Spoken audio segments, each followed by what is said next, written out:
Bom dia a todos. Eu, em primeiro lugar, agradecer o convite que o Francisco Banha nos fez e ia tentar usar o nosso site para vos fazer uma apresentação curta, dizendo duas coisas. Nós somos, simultaneamente, enquanto sociedade gestora, um projeto de startup e, portanto, é interessante porque vou-vos explicar como é que nós mitigamos os riscos do nosso projeto e o que é que nós andamos à procura nas operações que tentamos fazer. Não consigo formatar isto de modo a se ver. Mas então deixem-me começar. A Capital Criativa é uma sociedade de capital de risco recente, nasceu em 2009 e nasceu em 2009 achando que em Portugal havia uma falha de mercado ou que pelo menos havia uma oportunidade clara no mercado de ter intervenções de capital daquilo que se chama smart money. Num universo de empresas que não eram puros projetos de startup, mas num universo que nós achávamos que não era coberto pelos operadores tradicionais que existiam, nem pelos operadores dos grandes de buyouts, nem pelos operadores que estavam nas fases mais iniciais, mais nos early stages. Para mitigar o risco do nosso próprio projeto, e porque como tínhamos enquanto equipa alguns anos de experiência nesta atividade, fizemos duas coisas. Fomos buscar, ou juntámos enquanto equipa, 3 ou 4 pessoas que têm experiência de gestão no setor. Eu, para terem uma ideia, comecei a fazer esta atividade em 1997 e, portanto, já devo ser dos mais antigos a fazer isto em Portugal, o que não é necessariamente bom, mas que tem uma vantagem que nós dizemos muitas vezes. A nossa vida, em termos de investimentos, faz-se por uma experiência em que se aprende com os erros e, portanto, onde se vão cometendo erros ao longo da vida. Esses erros pagam-se particularmente caros, porque significa investimentos feitos que se perdeu o capital. E, portanto, dizemos uma coisa muito interessante, que é o que nós temos hoje à disposição, com a experiência dos vários parceiros que aqui estão, é tendencialmente cometermos menos erros, ou, dito de outra maneira, estávamos todos ricos se nos pagassem o custo da experiência que nós próprios temos e do dinheiro que fomos perdendo. Felizmente, fomos ganhando mais do que perdendo. Para fazer isso, juntámos, como estava a dizer, uma equipa de gestão que vem de um fundo onde criámos de raiz, em parceria com os bancos, muito dedicado à internacionalização, chamado FIEP, que foi criado em 97, e juntámos uma parte dessa equipa com 2 parceiros institucionais que achávamos que eram particularmente relevantes. O Grupo Promove Valor e o Grupo PT. E porquê é que eram irrelevantes? Porquê é que eram relevantes? São parceiros minoritários, mas são parceiros que, dentro do conceito de atuação que nós temos, nos ajudam a trazer valor aos investimentos que fazemos. Dito isto, portanto, nascemos em agosto de 2009, ao fim de pouco mais de um ano, constituímos um primeiro fundo. Eu não consigo abrir aqui, não sei porquê. Constituímos um primeiro fundo, mas vou dizer-vos. E este fundo vem um pouco de encontro, ou foi moldado com algumas restrições, àquilo que era o nosso objetivo. E o nosso objetivo é encontrar... Eu não sei porque é que não estou a conseguir, mas enfim, mas digo-vos de cor. Passa por uma coisa muito simples.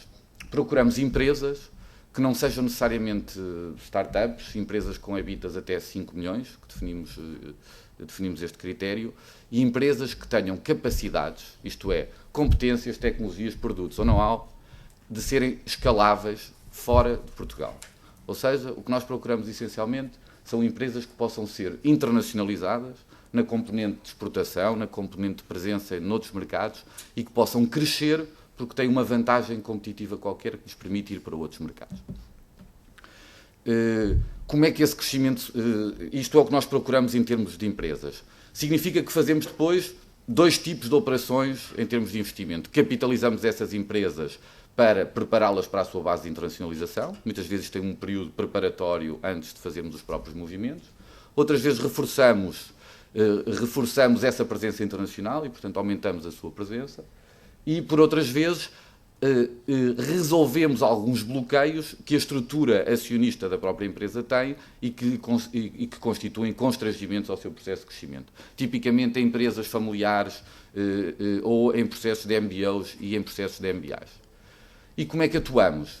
Atuamos de uma forma muito parecida com aquilo que é no Soul Critical, isto é, somos interventivos.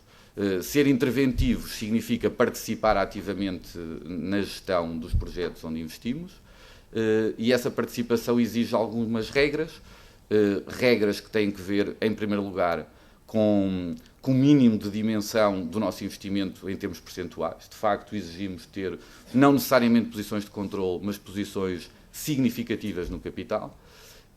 Em segundo lugar, tendo pessoas nossas ou de equipas de gestão de topo que reforçam a capacidade de gestão de alguns dos projetos e, portanto, que são incorporadas nas próprias empresas onde investimos. E, por outro lado, o que nós tentamos fazer é uma coisa, enfim, que se divide em duas partes. Melhorar a qualidade das decisões das organizações. E a qualidade da decisão pode ter que ver com a estratégia, pode ter que ver com a organização financeira, pode ter que ver com a gestão dos recursos humanos. E, por outro lado, aumentar um pouco o acesso ao mercado dessas organizações, seja o mercado doméstico, seja, em particular, a rede de parceiros no mercado internacional. Portanto, foi assim que nascemos. Ao fim do ano tínhamos um primeiro fundo montado de 20 milhões e meio de euros. Esse fundo tem 3 ou 4 investidores, um investidor significativo, que julgo que muitos fundos que aqui estão, que é o Finova, que nos alavanca bastante e que, por outro lado, nos coloca algumas restrições ao perfil de investidor que é, e, por outro lado, com 2 ou 3 investidores institucionais, o maior dos quais o Montepio, mas também, por exemplo, o grupo Motengil. Dito isto, e para vos dar uma ideia, nós, ao longo de um ano e meio, olhámos, e quando eu digo olhámos, olhámos para 400 e qualquer coisa projetos. Desses 400 e tal, olhámos mais de perto, ou seja, contactámos, falámos, reunimos, visitámos cerca de 110. Levámos a decisão de investimento 12 ou 13, não tenho a certeza. Investimos em 3 e vamos fechar o ano, ou pelo menos o próximo trimestre, com 6, 7, ou seja, com a carteira do fundo definitivamente fechada. Dito isto, também parece uma coisa fácil, que é para ter este filtro, que é um filtro comum, que nós temos, não é muito diferente do que têm os outros operadores, mas parece que quando escolhemos os ativos, são os ativos perfeitos. Isso não é necessariamente verdade, ou seja, têm que verificar aqueles requisitos que nós definimos em termos de investimento, mas estas operações são casamentos, e eu digo também muitas vezes, quando nós chegamos a casa e somos casados e, portanto, estamos no meio de um casamento e chegamos a casa e tudo está perfeito, é porque entramos na porta errada. E aqui é exatamente a mesma coisa nas empresas. Portanto, nós definimos um conjunto de regras, definimos um conjunto, analisamos, estamos convencidos que é a empresa certa, mas, obviamente, todas elas têm coisas erradas, todas elas têm debilidades, as pequenas, as maiores, e a nossa vantagem, isto é, o que nós esperamos poder trazer, é o distanciamento e, simultaneamente, a capacidade de intervenção para melhorar algumas coisas que permitem essas empresas crescer mais depressa. Vou-vos dar 2 exemplos de empresas em que investimos, muito rapidamente, para perceberem o conceito, porque elas são muito diferentes e a nossa intervenção é muito diferente. A primeira, vão ouvir falar dela hoje à tarde, é a ISA. A ISA ficou mais conhecida por estes dias porque foi a primeira empresa portuguesa a ser admitida ao mercado New York Stock Exchange Alternext. Foi ontem, ação especial de bolsa, e hoje é o primeiro dia que a empresa está a ser negociada. E tem investidores a ligar e a perguntar e a dizer que querem investir, o que é curioso e para nós surpreendente. A ISA é uma empresa tecnológica de Coimbra, muito ligada à tecnologia à tecnologia e à gestão remota através de soluções de telemetria, que inicialmente estiveram muito focalizadas num negócio chamado Oil and Gas, na monitorização de tanques, depósitos e pipelines de combustíveis, lendo esses consumos, interpretando-os e processando-os com algoritmos que lhe permitiam gerir eficientemente esses depósitos, esses reservatórios e esses pipelines para a grande indústria petroquímica europeia, mas particularmente para o setor do gás.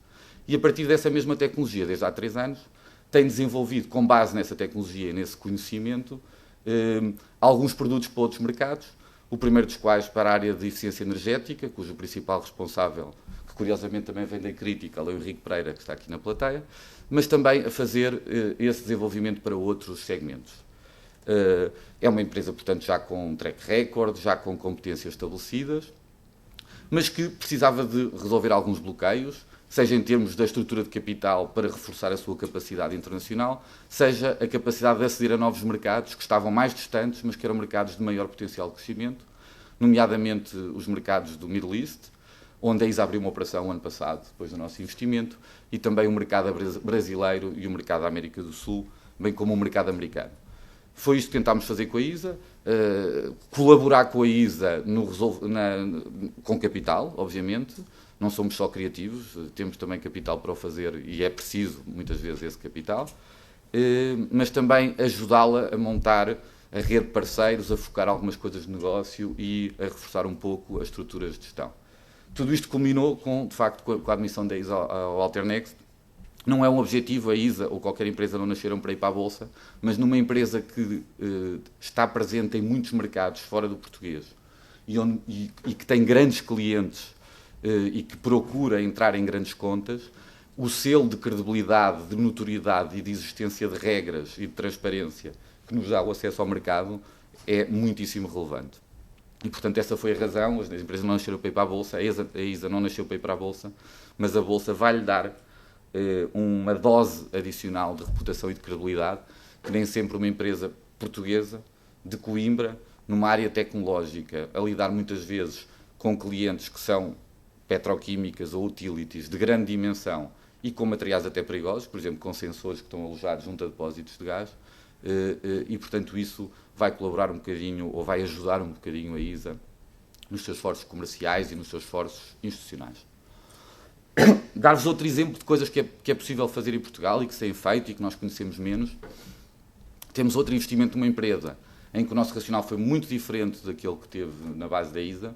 É um projeto mais parecido com uma startup. É uma empresa chamada, eu não sei se aqui chego lá, é uma empresa chamada Live Content. A Live Content é uma empresa absolutamente focada na gestão das grandes marcas em ambiente de redes sociais. Ou seja, o que faz é gerir a presença de grandes marcas, seja a presença institucional, a presença comunicacional, a presença de venda nas redes sociais e, portanto, marcadamente Facebook, mas também Twitter, Orkut, todos os outros canais de redes sociais. Parece uma coisa muito evidente, ou seja, nós a seguir à China e a seguir à Índia temos hoje o terceiro maior mercado, que é o Facebook. Tem 800 e qualquer coisa milhões de utilizadores, é um mercado em que toda a gente pode comunicar e é um mercado que tem uma diferença face aos mecanismos de marketing tradicional, que é um mercado de confiança. As pessoas que estão no nosso portal ou na nossa página e as pessoas que nos recomendam coisas são pessoas em que nós confiamos, ou pelo menos a que aspiramos. Portanto, hoje em dia, antigamente nós trocávamos opiniões e conversávamos fisicamente, os nossos avós encontravam-se no Café Central e trocavam conselhos entre eles e falavam de notícias, tinham a sua parte digital, que era um rádio onde havia um relato de futebol ou as notícias políticas, e aconselhavam-se mutuamente. Hoje o que nós temos, e os nossos filhos têm, é uma página do Facebook, onde tem os amigos, e simultaneamente tem a componente aspiracional. Antigamente tinha a foto do Amália ou do Eusébio, e hoje podemos ter, enfim, quem desejarmos.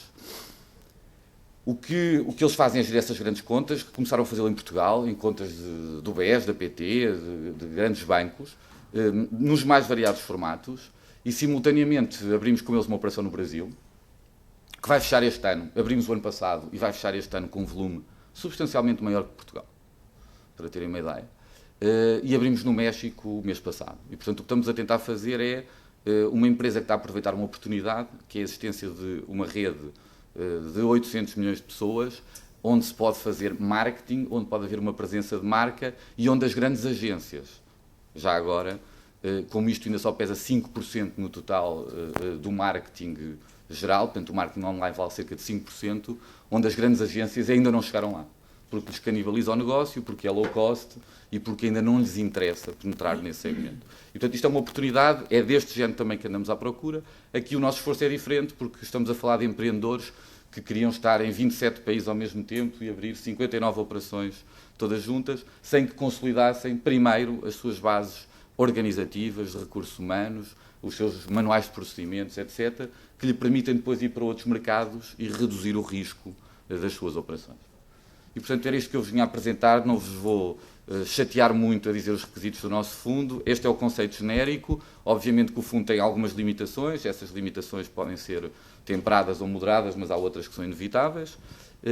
Estamos a levantar um segundo e, simultaneamente, enfim, continuamos a achar, pelo pipeline de projetos e pela oportunidade contextual que existe hoje, que há, de facto, uma oportunidade e que estas ações também de demonstração podem fomentar estimular a procura, que é uma coisa que nós procuramos sempre fazer muito no setor. Por fim, tal como nas empresas, nós pedimos sempre muita disciplina. Eu prometi que seria absolutamente disciplinado a falar e, portanto, terminava agradecendo uma vez mais o convite e punha-me à vossa disposição para qualquer dúvida. Está bem? Obrigado.